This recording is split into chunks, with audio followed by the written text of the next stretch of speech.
കാറ്റത്തെ കിളിക്കൂടിലെ ഒരു അപ്കമിംഗ് എപ്പിസോഡിലേക്ക് എല്ലാവർക്കും സ്വാഗതം. രാവിലെ നിധി ഓഫീസിലേക്ക് പോകാൻ നേരം സുധീഷിനോട് പറയുന്നുണ്ട്, സുധീഷ് ഇന്ന് നമുക്കൊരു അഡ്വക്കേറ്റിനെ കാണാൻ പോയാലോ? ഇത് കേട്ട് സുധീഷ് അങ്ങ് എഴുന്നേൽക്കുന്നുണ്ട്. എന്ത് അഡ്വക്കേറ്റിനെ കാണാനോ? എന്താ ഇത്ര പെട്ടെന്ന്? അത്ര അർജൻറ്റുള്ള കാര്യമൊന്നുമല്ലല്ലോ. എപ്പോഴായാലും നമ്മൾ ഡൈവോഴ്സ് ആവേണ്ടവരല്ലേ? എത്രയും പെട്ടെന്നായാൽ അത്രയും നല്ലത്. ഇത് കേട്ട് സുധീഷ് പറയുന്നുണ്ട്, അല്ല നമ്മുടെ ഒഴിവ് മാത്രം നോക്കിയാൽ പോരല്ലോ, അഡ്വക്കേറ്റിന് ഒഴിവുണ്ടോ എന്ന് നോക്കട്ടെ, ഞാനൊന്ന് വിളിച്ചു നോക്കട്ടെ. ഇത് കേട്ട് നിധി പറയുന്നുണ്ട്, നീ വിളിക്കേണ്ട ആവശ്യമില്ല, അതെല്ലാം ഞാൻ അറേഞ്ച് ചെയ്തിട്ടുണ്ട്. പഴയ ആളെയല്ല കാണുന്നത്, ഞാൻ ഓൺലൈൻ വഴി ഒരാളെ ബുക്ക് ചെയ്ത് വെച്ചിട്ടുണ്ട്, ഇന്ന് വൈകിട്ട് കാണാമെന്ന് പറഞ്ഞു. ഇത് കേട്ടിട്ട് സുധീഷ് പറയുന്നുണ്ട്, ഓ അപ്പോൾ എല്ലാം അറേഞ്ച് ചെയ്ത് വെച്ചിട്ടാണ് എന്നോട് പോവാമെന്ന് പറയുന്നത്. ഒരു നിമിഷം ചിന്തിച്ചുകൊണ്ട് സുധീഷ് പറയുന്നുണ്ട്, ശരി പോയേക്കാം. നികേഷ് കോളേജിലേക്ക് പോകാനായി അങ്ങോട്ടേക്ക് വരുന്നു. എന്താ ഏട്ടത്തി രണ്ടുപേരും സ്വകാര്യം പറയുവാണോ എന്ന് ചോദിക്കുന്നുണ്ട്. നിൽക്ക് നികേഷ്, പോവാൻ വരട്ടെ എന്ന് പറഞ്ഞുകൊണ്ട് സുഭാഷിനെയും ഹരീഷിനെയും നിധി അങ്ങോട്ടേക്ക് വിളിക്കുന്നുണ്ട്. എനിക്ക് നിങ്ങളോട് ഒരു കാര്യം പറയാനുണ്ട്. ഞാനും സുധീഷും ഇന്ന് അഡ്വക്കേറ്റിനെ കാണാനായി പോകുന്നുണ്ട്. ഇത് കേട്ടതും എല്ലാവരും ഞെട്ടുന്നുണ്ട്. എന്തിനാ മോളെ അഡ്വക്കേറ്റിനെ കാണുന്നതെന്ന് സുഭാഷ് ചോദിക്കുന്നുണ്ട്. അല്ല സുഭാഷ് ഏട്ടാ, ഞങ്ങൾ രണ്ടു പേരും തമ്മിലുള്ള വിവാഹം അത് ലീഗലായിട്ട് നടന്നിട്ടുണ്ടല്ലോ, അത് ശരിക്കുമുള്ള കല്യാണമല്ല എന്ന് എനിക്കും സുധീഷിനും അറിയാം. പക്ഷേ ഈ ഒരു കുരുക്കിൽ നിന്നും സുധീഷിന് രക്ഷപ്പെടണ്ടേ? അതിനുവേണ്ടി ഞങ്ങൾ ഇതിൽ നിന്നും രക്ഷപ്പെടണമല്ലോ. ലീഗലി ഇതൊരു വിവാഹമല്ല എന്ന് വരുത്തി തീർക്കണ്ടേ? അതിനുവേണ്ടിയാണ് ഞങ്ങളെ അഡ്വക്കേറ്റിനെ കാണാൻ വേണ്ടി പോകുന്നത്. അതിന് ഇപ്പോൾ തന്നെ ഒരു അഡ്വക്കേറ്റിനെ കാണാൻ പോകേണ്ട ആവശ്യമുണ്ടോ എന്ന് സുഭാഷ് ചോദിക്കുന്നുണ്ട്. ഉടനെ നിധി പറയുന്നുണ്ട്, വേണം, അത് പെട്ടെന്ന് തന്നെ ചെയ്തു തീർക്കണം. ഒരു ബൊമ്മ കല്യാണം പോലെ ഇത് പെട്ടെന്ന് സംഭവിച്ചൊരു കല്യാണമാണ്. ഞങ്ങൾ ലീഗലി ഒരു ഭാര്യയും ഭർത്താവുമാണെന്ന് ഞങ്ങൾ ചിന്തിച്ചതുപോലുമില്ല. അതുകൊണ്ട് തന്നെ ഡൈവോഴ്സിനുള്ള കാര്യങ്ങളെല്ലാം ചെയ്തു തീർക്കണം. ഇത് പറഞ്ഞിട്ടും ആരും ഒന്നും മിണ്ടുന്നില്ല. നിധി എല്ലാവരുടെയും മുഖത്തേക്ക് നോക്കുന്നുണ്ട്. നികേഷിനോട് ചോദിക്കുന്നുണ്ട്, എടാ നികേഷ്, നീ എന്താ വല്ലാതിരിക്കുന്നത്? അല്ല ഏട്ടത്തി ഇവിടെ നിന്നും പോവില്ലല്ലോ അല്ലേ എന്ന് നികേഷ് ചോദിക്കുന്നുണ്ട്. ഇത് കേട്ട് നിധി പറയുന്നുണ്ട്, ഇല്ല, ഡൈവോഴ്സ് ആയതിനു ശേഷം ഞാൻ ഇവിടെ നിന്നും പോവില്ല. അതിനു വേണ്ടിയാണ് ഞാൻ ഇതെല്ലാം എത്രയും പെട്ടെന്ന് ചെയ്തു തീർക്കുന്നത്. അതാണ് ശരിയെന്ന് എനിക്ക് തോന്നുന്നു. അല്ലെങ്കിൽ ഒരുപാട് പ്രശ്നങ്ങൾ ഉണ്ടാകാൻ സാധ്യതയുണ്ട്. സുഭാഷ് പെട്ടെന്ന് എന്തോ പറയാനായി തുടങ്ങുന്നുണ്ട്. നിധി അതിനെ തടയുന്നു. വേണ്ട സുഭാഷ് ഏട്ടാ, ഒന്നും പറയണ്ട, ഞാനിത് തീരുമാനിച്ചു. എത്രയും പെട്ടെന്ന് തന്നെ ഇന്ന് വൈകിട്ട് തന്നെ ഞങ്ങൾ അഡ്വക്കേറ്റിനെ കാണാൻ വേണ്ടി പോകുന്നുണ്ട്. സുധീഷ്, ഇന്ന് വൈകിട്ട് ഞാൻ ഓഫീസിൽ നിന്നിറങ്ങിയതും നിന്നെ ഞാൻ വിളിക്കാം. അപ്പോൾ നീ നേരെ അഡ്വക്കേറ്റിൻ്റെ ഓഫീസിലേക്ക് വന്നാൽ മതി. നിധി ഓഫീസിലേക്ക് പോകുന്നു. സുഭാഷ് അലക്കിയ തുണികളെല്ലാം അയലിൽ വിരിച്ചിടുന്നു. സുധീഷ് ചേട്ടൻ്റെ അടുത്ത് ചെന്നിരിക്കുകയാണ്. എടാ സുധീഷേ, നിധി പറഞ്ഞത് നീ കേട്ടതല്ലേ? അവൾ ഡൈവോഴ്സിന് പോകുന്നെന്ന് പറയുന്നു. ഇത് കേട്ട് സുധീഷ് ചോദിക്കുന്നുണ്ട്, അതിന് ചേട്ടൻ എന്തിനാ ഇത്ര ടെൻഷനോട് കൂടി സംസാരിക്കുന്നത്? എടാ അത് കേട്ടിട്ട് ഞാൻ ആകെ ടെൻഷനായിട്ടിരിക്കുക, നിനക്കെന്താ ടെൻഷനില്ലേ എന്ന് ചോദിക്കുകയാണ്. ഇത് കേട്ട് സുധീഷ് പറയുന്നുണ്ട്, ആദ്യമായി കേൾക്കുമ്പോൾ ടെൻഷൻ ഉണ്ടാവും, ഞാൻ ഇടയ്ക്കിടയ്ക്ക് കേൾക്കുന്നതല്ലേ, അതുകൊണ്ട് എനിക്കിപ്പോൾ ടെൻഷനൊന്നുമില്ല. ഇക്കാര്യം ഞാൻ ഇന്നലെ തന്നെ നിങ്ങളോട് എല്ലാവരോടും പറഞ്ഞതല്ലേ. ഇത് കേട്ട് സുഭാഷ് പറയുന്നുണ്ട്, നീ പറഞ്ഞു കാര്യം ശരി തന്നെ, പക്ഷേ ഇത്രയും പെട്ടെന്ന് നിധി ഇങ്ങനൊരു തീരുമാനം എടുക്കുമെന്ന് ഞങ്ങൾ ആരും പ്രതീക്ഷിച്ചില്ല. എന്താ ഇനി അഡ്വക്കേറ്റിനെ കാണണ്ട എന്നുണ്ടോ? സുഭാഷേട്ടൻ തന്നെ ഡൈവോഴ്സ് വാങ്ങിച്ചു തരുമോ എന്ന് ചോദിക്കുന്നുണ്ട് സുധീഷ്. ഇത് കേട്ട് ഹരീഷ് അങ്ങോട്ടേക്ക് വരുന്നുണ്ട്. എടാ സുധീഷ്, നീ എന്തിനാ ചേട്ടനോട് ഇങ്ങനെ ദേഷ്യപ്പെടുന്നത്? എന്നോടുള്ള സ്നേഹം കൊണ്ടല്ലേ സുഭാഷേട്ടൻ ഇങ്ങനെയൊക്കെ പറയുന്നതെന്ന് ഹരീഷ് പറയുന്നുണ്ട്. എന്നാൽ സുധീഷ് പുച്ഛത്തോടെ പറയുന്നുണ്ട്, ഓ പിന്നെ എന്നോടുള്ള സ്നേഹം, നിങ്ങൾക്കെല്ലാവർക്കും എന്നോടുള്ള സ്നേഹത്തെക്കുറിച്ച് എനിക്ക് നന്നായിട്ട് അറിയാവുന്നതല്ലേ, അതിനെക്കുറിച്ച് നീ അത്രയ്ക്ക് സംസാരിക്കേണ്ട ആവശ്യമില്ല. എന്താണ് സുധീഷ് നീ ഇങ്ങനെയൊക്കെ പറയുന്നതെന്ന് സുഭാഷ് ചോദിക്കുന്നുണ്ട്. പിന്നെ ഞാൻ എങ്ങനെയാണ് പറയേണ്ടത്? നിങ്ങൾക്ക് എന്നോട് എന്തെങ്കിലും സ്നേഹമുണ്ടോ? നിധിയും ഞാനും തമ്മിലുള്ള ബന്ധത്തെക്കുറിച്ചൊക്കെ നിങ്ങൾക്ക് അറിയാവുന്നതല്ലേ.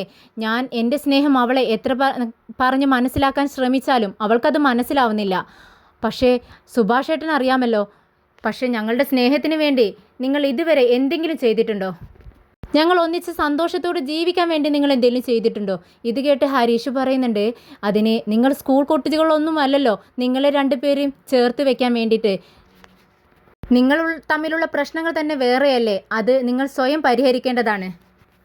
ഇത് കേട്ട് സുധീഷ് കുറച്ച് വിഷമത്തോടെ പറയുന്നുണ്ട്, ശരി, ഞങ്ങളുടെ പ്രശ്നം ഞാൻ തന്നെ തീർത്തോളാം. അതോർത്ത് നിങ്ങളാരും വിഷമിക്കേണ്ട. ഇത് കേട്ട് സുഭാഷ് പറയുന്നുണ്ട്, എടാ സുധീഷേ, നീയും നിധിയും കൂടി ഒരുമിച്ച് ജീവിക്കുന്നത് കാണാൻ ഞാൻ ഒരുപാട് ആഗ്രഹിക്കുന്നുണ്ട്. ഇല്ല സുഭാഷ് ഏട്ടാ, അവളെ ഡൈവോഴ്സ് അല്ലേ ചോദിക്കുന്നത്, ഞാൻ അതങ്ങ് കൊടുത്തേക്കാം. ഞാൻ അവളെ ഒരുപാട് സ്നേഹിക്കുന്നു. അവൾ എന്ത് ചോദിച്ചാലും ഞാൻ കൊടുക്കും. ഇപ്പോൾ ചോദിക്കുന്നത് ഡൈവോഴ്സാണ്, ഞാൻ അതും കൊടുക്കും. അതിനുപരിയായി, അതിന് മുകളിലായി അവൾ എന്ത് ചോദിച്ചാലും ഞാൻ അതും കൊടുക്കും. പക്ഷേ ഞാൻ നിങ്ങളോട് വേറൊരു കാര്യം പറയാം. പക്ഷേ അത് പറയുമ്പോൾ ഇവൾക്കെന്താ പ്രാന്താണോ എന്ന് നിങ്ങൾ ചിന്തിക്കും. പക്ഷേ ഞാൻ ഒരു കാര്യം പറയട്ടെ. അന്ന് ഞാൻ നിങ്ങളോട് പറഞ്ഞില്ലേ, ഫെബ്രുവരി 14 വാലന്റൈൻസ് ഡേക്ക് അവൾ എന്നെ പ്രൊപ്പോസ് ചെയ്യുമെന്ന്. അങ്ങനെ സംഭവിച്ചിരിക്കും. ആരു നിലയ്ക്ക് ഞാൻ അവളെ എത്തിച്ചിരിക്കും. മ്യൂച്വലായി ഡൈവോഴ്സിന് അപ്ലൈ ചെയ്താലും അത് ശരിയാവാൻ 6 മാസം എടുക്കും. അപ്പോഴേക്കും ഞാൻ എൻ്റെ സ്നേഹം അവളെ പറഞ്ഞ് മനസ്സിലാക്കും. അന്ന് അവൾ ഇതിൽ നിന്നും പിന്മാറും, എനിക്കത് ഉറപ്പുണ്ട്. സുഭാഷ് ഏട്ടാ, ഞങ്ങൾ ഒരുമിച്ച് സന്തോഷത്തോടെ ജീവിക്കും. നിങ്ങൾ നോക്കിക്കോ, ഞാൻ പറഞ്ഞത് സത്യമാണ് എന്ന് പറഞ്ഞുകൊണ്ട് സുധീഷ് അവിടെ നിന്നും പോകുന്നുണ്ട്. ഹരീഷ് വർക്ക്ഷോപ്പിലേക്ക് പോകുന്നുണ്ട്. എന്തോ ചിന്തിച്ചുകൊണ്ടിരിക്കുകയാണ്. നീതു അങ്ങോട്ടേക്ക് വരുന്നുണ്ട്. ഹരീഷേ, ഞാൻ PGക്ക് പഠിക്കണമെന്നാണ് എൻ്റെ പാരൻസ് പറയുന്നത്. ഞാൻ പഠിച്ച് വലിയൊരു നിലയിലെത്തണമെന്ന് അവർക്ക് ആഗ്രഹമുണ്ട്. നീ ഈ മെക്കാനിക്കൽ ഷോപ്പിൽ എനിക്കൊരു ജോലി താ, ഞാൻ ഇവിടെ ജോലി ചെയ്തുകൊണ്ട് പഠിച്ചോളാം. എങ്ങനെയുണ്ട് ഹരീഷേ എന്ന് ചോദിക്കുകയാണ്. പക്ഷേ ഹരീഷ് ഒന്നും പറയുന്നില്ല. ഇത് കേട്ട് നീതു ഹരീഷിൻ്റെ തോളിലൊരു തട്ട് കൊടുക്കുന്നുണ്ട്. ഏയ് എന്താ എന്താ നീതു എന്ന് ചോദിക്കുകയാണ്. അല്ല, ഞാൻ പറഞ്ഞതൊന്നും നീ കേട്ടില്ല? ഇല്ല, ഞാൻ കേട്ടില്ല. നീ എന്താ പറഞ്ഞെന്ന് ചോദിക്കുന്നുണ്ട്. ഞാൻ വന്നത് മുതൽ ശ്രദ്ധിക്കുന്നതാ. നീ എന്തോ ചിന്തിച്ചുകൊണ്ടിരിക്കുകയാണല്ലോ. ഞാൻ പറയുന്നതൊന്നും നീ കേൾക്കുന്നില്ല. എന്താ കാര്യമെന്ന് നീതി ചോദിക്കുന്നുണ്ട്. അത് ഞാൻ വീട്ടിലെ കാര്യം ആലോചിക്കുകയായിരുന്നു, സുധീഷിൻ്റെ കാര്യമെന്ന് ഹരീഷ് പറയുകയാണ്. അപ്പോൾ നീതി ചോദിക്കുന്നുണ്ട്, അതിന് എന്താ പ്രശ്നം വീട്ടിൽ? സുധീഷിന് എന്തു പറ്റി? അല്ല, നീ അതൊന്നും അറിയണ്ട. അതെന്താ ഹരീഷേ, ഞാൻ എൻ്റെ വീട്ടിൽ നടക്കുന്ന കാര്യങ്ങളെല്ലാം നിന്നോട് വന്ന് പറയുന്നില്ലേ? പക്ഷേ നീ നിൻ്റെ വീട്ടിലെ കാര്യങ്ങളൊന്നും എന്നോട് പറയാറില്ല. ഇത് കേട്ട് നീതു പറയുന്നുണ്ട്, അവർ സ്നേഹിച്ച് വിവാഹം കഴിച്ചവരല്ലേ, അതുകണ്ട് നമ്മൾ അസൂയപ്പെടുകയല്ലേ വേണ്ടത്. അതിന് പകരം നീ എന്തിനാ ഇങ്ങനെ വിഷമിച്ചിരിക്കുന്നത്? അവർ ഒരുമിച്ച് സന്തോഷത്തോടെ ജീവിക്കുകയാണെങ്കിൽ എനിക്ക് സമാധാനമാവുമായിരുന്നു, ഞാൻ സന്തോഷിക്കുമായിരുന്നു. ഇത് കേട്ട് നീതി ചോദിക്കുന്നുണ്ട്, അതെന്താ ഹരീഷ് നീ അങ്ങനെ പറയുന്നത്? അവർ രണ്ടുപേരും അത്രത്തോളം ഇഷ്ടപ്പെട്ട് വിവാഹിതരായതല്ലേ, പിന്നെന്താ അവർ ഒരുമിച്ച് ജീവിക്കുന്നില്ല എന്ന് നീ പറയുന്നത്? നീതുവിൻ്റെ ചോദ്യം കേട്ട് ഹരീഷിന് ദേഷ്യം വരുന്നുണ്ട്. അല്ല, നീ എന്തിനാ ഇതൊക്കെ അറിയുന്നത്? ആഹാ, നിന്നെ വിവാഹം കഴിച്ചേ ഇനി ജീവിക്കേണ്ടത് ഞാൻ ആ വീട്ടിലാണ്. അതുകൊണ്ട് തന്നെയാണ് ആ വീട്ടിലെ കാര്യങ്ങൾ എന്തൊക്കെയാണെന്ന് ഞാൻ ചോദിച്ചറിയുന്നത്. നിനക്കിപ്പോൾ എന്താ വേണ്ടതെന്ന് നീതു ചോദിക്കുന്നുണ്ട്. അല്ല, അവർ രണ്ടുപേരും സന്തോഷത്തോടെ ജീവിക്കുന്നത് കാണാൻ ഞങ്ങൾക്ക് ആഗ്രഹമുണ്ടെന്ന് ഹരീഷ് പറയുകയാണ്. ശരി, അവർ സന്തോഷത്തോടെ ജീവിക്കുന്നത് കാണാൻ നിനക്ക് ആഗ്രഹമുണ്ട്, അത്രയല്ലേ വേണ്ടൂ. ഞാനൊരു ഐഡിയ പറയാം. നീ നിധിയടുത്തിയോട് സുധീഷിനോട് പിണങ്ങി വീട്ടിലേക്ക് പോകാൻ പറ. സുധീഷ് ഏട്ടൻ കുറച്ച് നാൾ നിധിയടുത്തിയെ കാണാതിരിക്കുമ്പോൾ എല്ലാം ശരിയാവും. എന്താ ഞാൻ പറഞ്ഞത് ശരിയല്ലേ എന്ന് നീതി ചോദിക്കുന്നുണ്ട്. മതി നീതു, നിൻ്റെ ഐഡിയയൊക്കെ മതി, നിർത്തിയേക്ക്. അവരുടെ ജീവിതം എങ്ങനെയാണെന്ന് വെച്ചാൽ ജീവിച്ച് തീർക്കട്ടെ, നമുക്ക് ഒരു ഐഡിയയും വേണ്ട. ഇതിവിടെ വെച്ച് നിർത്തിയേക്കെന്ന് ഹരീഷ് പറയുന്നുണ്ട്. നീതുവും ഹരീഷും സംസാരിച്ചു കൊണ്ടിരിക്കുന്നത് നീതുവിൻ്റെ ചേട്ടൻ കാണുന്നുണ്ട്. വളരെ ദേഷ്യത്തോടെ വീട്ടിലേക്ക് പോകുന്നു. വീട്ടിൽ കയറി ചെന്നതും അച്ഛൻ ഉറങ്ങുന്നതാണ് കാണുന്നത്. നിങ്ങളിവിടെ കിടന്ന് ഉറങ്ങിക്കോ, നിങ്ങൾക്ക് ഭക്ഷണം കഴിക്കുകയും ഉറങ്ങുകയും ചെയ്താൽ മാത്രം മതിയല്ലോ എന്ന് ചേട്ടൻ പറയുന്നുണ്ട്. ഇത് കേട്ട് നീതുവിൻ്റെ അമ്മ പറയുന്നുണ്ട്, അവർ ഭക്ഷണം കഴിക്കുന്നുണ്ടെങ്കിൽ അത് അവർ സമ്പാദിച്ചിട്ടാണ്, അല്ലാതെ നീ കൊണ്ടുവന്ന് കൊടുക്കുന്നുവല്ലോ. ഞാനാകെ സമാധാനമില്ലാതെയാണ് വന്നിരിക്കുന്നത്. നാട്ടിലെപ്പോഴെങ്കിലും എത്തിയാൽ സമാധാനമില്ല എന്ന് പറഞ്ഞുകൊണ്ട് പുലമ്പിക്കൊണ്ടിരിക്കുകയാണ്. എന്നാൽ നീതുവിൻ്റെ അമ്മ പറയുന്നുണ്ട്, എടാ നീ അധ്വാനിക്കാൻ പോയതൊന്നുമല്ലല്ലോ, ജോലി തേടി പോയതല്ലേ, എന്നിട്ട് ജോലി ഇല്ലാതെയല്ലേ മടങ്ങി വന്നിരിക്കുന്നത്. പിന്നെ എന്തിനാ നീ ഇങ്ങനെ ദേഷ്യപ്പെടുന്നത്? നിനക്ക് വിശക്കുന്നുണ്ടോ? ഞാൻ ഭക്ഷണം തരാമെന്ന് പറഞ്ഞുകൊണ്ട് ഒരു പ്ലേറ്റ് ചോറ് എടുത്തു കൊണ്ടുവന്ന് കൊടുക്കുന്നുണ്ട്. അത് കഴിച്ചുകൊണ്ടിരിക്കുമ്പോൾ അവൻ പറയുന്നുണ്ട്, അതെ, നിങ്ങളുടെ മകൾ എവിടെ പോകുന്നു എന്ന് നിങ്ങൾ അറിയുന്നുണ്ടോ? അവനോടൊപ്പം കണ്ടിട്ടാണ് ഞാൻ വരുന്നത്. ഇത് കേട്ട് നീതുവിൻ്റെ അമ്മ പറയുന്നുണ്ട്, ഞങ്ങൾ പലതവണ അവനോട് പറഞ്ഞതാണ് അവനെ കാണാൻ പാടില്ലെന്ന്, പക്ഷെ അവൾ കേൾക്കുന്നില്ല. അവളോടൊന്നും പറഞ്ഞിട്ട് കാര്യമില്ല. ഇത് കേട്ട് നീതുവിൻ്റെ ചേട്ടന് ദേഷ്യം വരുന്നുണ്ട്. അങ്ങനെ കേൾക്കുന്നില്ലെന്ന് വെച്ച് നിങ്ങൾ അവളെ വെറുതെ വിടുവാണോ? അവളെ പറഞ്ഞ് മനസ്സിലാക്കണ്ടേ എന്ന് പറയുമ്പോഴേക്കും നീതു അകത്തേക്ക് കയറി വരുന്നുണ്ട്. പെട്ടെന്ന് പ്ലേറ്റ് അവിടെ വെച്ച് നീതുവിൻ്റെ ചേട്ടൻ ഓടിച്ചെന്ന് നീതുവിൻ്റെ മുടിയിൽ പിടിച്ച് വലിച്ച് അകത്തേക്ക് വലിച്ചിടുന്നുണ്ട്. എന്തിനാടി നീ അവനെ കാണുന്നതെന്ന് ചോദിക്കുകയാണ്. അതെന്താ, കണ്ടാൽ അവന് നിന്നേക്കാളും അഭിമാനമുള്ളവനാണെന്ന് നീതു പറയുന്നുണ്ട്. നീതുവിൻ്റെ അമ്മയ്ക്ക് ദേഷ്യം വരുന്നുണ്ട്. എടി കഴുതേ, നീ സ്നേഹിക്കുമ്പോൾ കുറച്ച് കൊമ്പത്തുള്ളവനെ തന്നെ സ്നേഹിക്കണ്ടേ? ഇത് ആ വർക്ക്ഷോപ്പുകാരനെ സ്നേഹിച്ചിരിക്കുന്നു. എടി നമ്മളെ കുഴിയിൽ കിടക്കുവാണ്, അതിനും താഴെ കുഴിയിൽ കിടക്കുന്നവനെയാണല്ലോടി നീ തോണ്ടി വിളിക്കുന്നത്. ഇത് കേട്ട് നീതി ചോദിക്കുന്നുണ്ട്, ഓഹോ, അപ്പോൾ ഞാൻ സ്നേഹിക്കുന്നതിന് നിങ്ങൾക്ക് പ്രശ്നമില്ല, അവന് പണമില്ലാത്തതാണ് പ്രശ്നം. ഇത് കേട്ട് അച്ഛൻ പറയുന്നുണ്ട്, അത് നീ സ്നേഹിക്കുന്നതും പ്രശ്നം തന്നെയാണ്. അതും നീ ആരെയാണ് സ്നേഹിച്ചിരിക്കുന്നത്? ആ കുടുംബത്തിൽ നിന്നല്ലേ? അവരെ പറ്റി നമുക്ക് അറിയാവുന്നതല്ലേടി. ഇനി മേലൽ അവനെ കാണുകയോ സംസാരിക്കുകയോ ചെയ്താൽ അടിച്ച് നിന്റെ പല്ല് ഞാൻ കൊഴിക്കുമെന്ന് പറഞ്ഞ് നീതുവിൻ്റെ ചേട്ടൻ കൈ ഒങ്ങുവാണ്. ഇത് കണ്ട് നീതു പറയുന്നുണ്ട്, ആണോ, അങ്ങനെയാണെങ്കിൽ അടിക്ക്, നിനക്ക് അത്രയ്ക്ക് ധൈര്യമുണ്ടെങ്കിൽ അടിക്കടാ എന്ന് പറഞ്ഞുകൊണ്ട് നീതുവിൻ്റെ ചേട്ടൻ്റെ അടുത്തേക്ക് നീതു നീങ്ങി നീങ്ങി ചെല്ലുവാണ്. അവന് ദേഷ്യം വന്ന് നീതുവിൻ്റെ കവിളത്ത് ഒറ്റ അടി അങ്ങ് കൊടുക്കുവാണ്. അടിയുടെ ശക്തിയിൽ നീതു താഴേക്ക് വീണു പോകുന്നുണ്ട്. അവിടെ നിന്നും എഴുന്നേറ്റ് നീതു കയ്യിൽ കിട്ടിയ സാധനം കൊണ്ട് ചേട്ടൻ്റെ മുഖത്തടിക്കുകയാണ്. അവർ രണ്ടുപേരും അങ്ങോട്ടും ഇങ്ങോട്ടും അടിയാണ്. ഇതിൽ നിന്നും അമ്മ അവളെ പിന്തിരിപ്പിക്കുന്നുണ്ട്.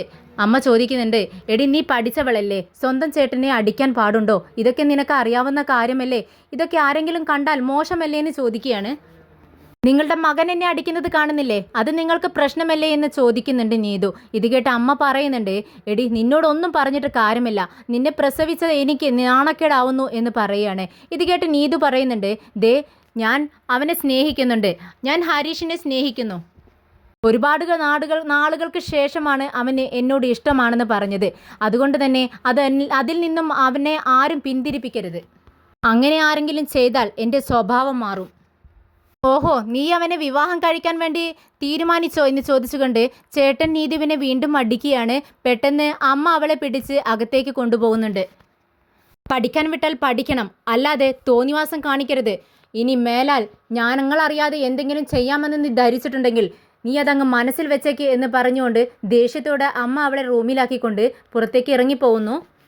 ഭാസ്കരൻ വീട്ടിലിരിക്കുന്ന സമയത്ത് നീതുവിൻ്റെ ചേട്ടനും 2-3 ഫ്രണ്ട്സും അങ്ങോട്ടേക്ക് കയറി വരുന്നുണ്ട്. എവിടെ നിങ്ങളുടെ മകനില്ലേ ഇവിടെ എന്ന് ചോദിക്കുകയാണ്. നിനക്കെന്താ എന്നെ കണ്ണു കാണുന്നില്ലേ? മകൻ തന്നെ വന്നാലേ കാര്യം പറയൂ എന്നുണ്ടോ? നീ ആരാടാ എന്ന് ചോദിക്കുകയാണ് ഭാസ്കരൻ. ഇത് കേട്ട് നീതുവിൻ്റെ ചേട്ടൻ പറയുന്നുണ്ട്, എനിക്ക് നിങ്ങളോടൊന്നും പറയാനില്ല.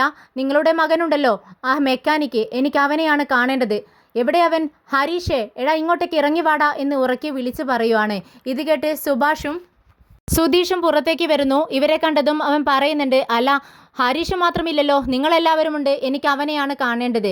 ഇത് കേട്ട് ഭാസ്കരൻ പറയുന്നുണ്ട്, എടാ ഇവൻ്റെ ബൈക്ക് നന്നാക്കാനാണെന്ന് തോന്നുന്നു, ഇവന് ആ വർക്ക്ഷോപ്പിലേക്ക് പോയാൽ പോരെ, ഇവൻ ഒരു പൊട്ടനാണെന്ന് തോന്നുന്നു, ഇവിടെ വന്നിട്ട് എന്താ കാര്യം? ഏയ് വയസ്സാ, നിങ്ങൾ മിണ്ടാതിരുന്നോണം, എൻ്റെ വായിലിരിക്കുന്നത് കേൾക്കണ്ട എന്ന് പറയുകയാണ്. ഇത് കേട്ട് സുധീഷിന് ദേഷ്യം വരുന്നുണ്ട്. നീ ആരോടാ മര്യാദയില്ലാതെ സംസാരിക്കുന്നത്? വയസ്സിന് മുതിർന്നവരോട് ഇങ്ങനെയാണോ സംസാരിക്കുന്നത് ചോദിക്കുന്നുണ്ട്.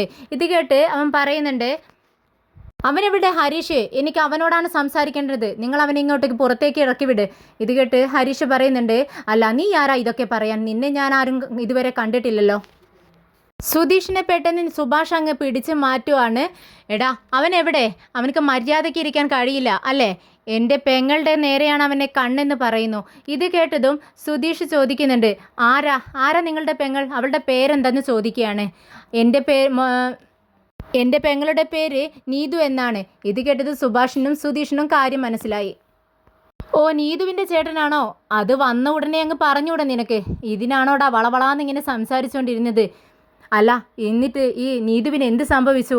ഇത് കേട്ട് നീതുവിൻ്റെ ചേട്ടൻ പറയുന്നുണ്ട്, അവൻ എന്തിനാണ് ആ ഹരീഷ് എൻ്റെ പെങ്ങളെ കാണാൻ വരുന്നത്? എടാ നീയൊരു കാര്യം മനസ്സിലാക്കണം, നിന്റെ പെങ്ങൾ എൻ്റെ ഹരീഷിൻ്റെ അടുത്താണ് സംസാരിക്കാൻ വരുന്നത്, അല്ലാതെ എൻ്റെ ഹരീഷ് നിന്റെ പെങ്ങളുടെ അടുത്തേക്ക് വരുന്നില്ല. ഇത് കേട്ട് അവനക്ക് ദേഷ്യം വരുന്നുണ്ട്. ഇനി മേലാൽ അവർ തമ്മിൽ സംസാരിക്കാൻ പാടില്ല, എനിക്ക് അത്രേ വേണ്ടൂ. എടാ നീ നിന്റെ പെങ്ങളെ അടക്കി വെക്കടാ. ഇത് കേട്ട് ഭാസ്കറിന് ദേഷ്യം വരുന്നു. എടാ നിന്റെ പെങ്ങൾ എൻ്റെ മകനോട് സംസാരിക്കാൻ വരുന്നുണ്ടെങ്കിൽ നീ അവളെ അടക്കി വെക്ക്. എൻ്റെ മകൻ നിൻ്റെ വീട്ടിൽ കയറി വന്നല്ലോ ഇതൊന്നും ചെയ്യുന്നത്, അവളാണ് എൻ്റെ മകൻ്റെ പിറകെ നടക്കുന്നത്. പോയി പണി നോക്കടാ. അച്ഛൻ ഒന്നും മിണ്ടാതിരിക്കെ ഞാനിവരോട് സംസാരിച്ചോളാമെന്ന് സുഭാഷ് പറയുന്നുണ്ട്. നിന്റെ പെങ്ങളും എൻ്റെ അനിയനും തമ്മിൽ ഇഷ്ടത്തിലാണെന്ന് എനിക്കറിയാം, നിങ്ങൾക്കും ഇഷ്ടമാണെങ്കിൽ എന്ന് പറയുമ്പോഴേക്കും അവൻ പറയുന്നുണ്ട്, എന്താ ഇഷ്ടമാണെങ്കിൽ നിങ്ങൾ വിവാഹം നടത്താമെന്നാണോ പറയുന്നത്? അതും എൻ്റെ പെങ്ങളെ ഈ വീട്ടിലേക്ക് വിവാഹം നടത്താനെന്നോ? ഇതൊരു വീടാണോടാ? ഇതൊരു ലോഡ്ജ് എന്നല്ലേ പറയാൻ പറ്റൂ എന്ന് പറഞ്ഞുകൊണ്ട് തുപ്പുന്നുണ്ട്. ഇവിടെയുള്ളവരെ ആരെങ്കിലും ഈ നാട്ടിലുള്ളവർ ബഹുമാനത്തോടെ കാണുന്നുണ്ടടാ? എന്നിട്ട് എൻ്റെ പെങ്ങളെ ഇങ്ങോട്ടേക്ക് കൊണ്ടുവരാമെന്ന് നാണമുണ്ടോടാ നിങ്ങൾക്കിത് പറയാൻ? ഇനി ഒരു തവണ കൂടി അങ്ങനെ പറഞ്ഞാൽ എൻ്റെ കൈയിൻ്റെ ചൂട് നിങ്ങൾ അറിയുമെന്ന് പറയുന്നു. ഇത് കേട്ടതും സുധീഷിന് ദേഷ്യം വരുന്നുണ്ട്. എന്താടാ നീ പറഞ്ഞത്? എൻ്റെ ചേട്ടനെ അടിക്കുമെന്നോ? അങ്ങനത്തെ അത്രയ്ക്ക് ധൈര്യമുണ്ടെങ്കിൽ എൻ്റെ ചേട്ടനെ ഒന്ന് തൊട്ടു നോക്ക്, തൊടടാ എന്ന് പറഞ്ഞുകൊണ്ട് അയാളെ പിടിച്ചങ്ങ് തള്ളുന്നുണ്ട് സുധീഷ്. പിന്നീട് അവിടെ നല്ല ഉഗ്രൻ അടി തന്നെ നടക്കുവാണ്. സുഭാഷ് പെട്ടെന്ന് രണ്ടു കൂട്ടരെയും പിടിച്ച് മാറ്റുന്നുണ്ട്. സുധീഷ് ദേഷ്യത്തോടെ പറയുന്നുണ്ട്, നിന്റെ പെങ്ങളും എൻ്റെ അനിയനും തമ്മിൽ ഇഷ്ടത്തിലാണെങ്കിൽ അവരുടെ വിവാഹം ഞാൻ നടത്തുമെന്ന് ദേഷ്യത്തോടെ പറയാണ്. ഇത് കേട്ട് അവൻ പറയുന്നുണ്ട്, അങ്ങനെയാണെങ്കിൽ എൻ്റെ പെങ്ങൾ ഇങ്ങോട്ടേക്ക് വരുമെന്ന് നിനക്ക് തോന്നുന്നുണ്ടോടാ? ഇതൊരു വീടാണോടാ? ഇതൊരു ലോഡ്ജാണെന്നാണ് എനിക്ക് തോന്നുന്നത്. എൻ്റെ പെങ്ങൾ ഇങ്ങോട്ടേക്കൊന്നും വരില്ല. ഇനി ഒരു തവണ കൂടി നിന്റെ ഹരീഷ് എൻ്റെ പെങ്ങളെ കണ്ടാൽ അവൻ്റെ കയ്യും കാലും ഞാൻ ഒടിച്ചിടും.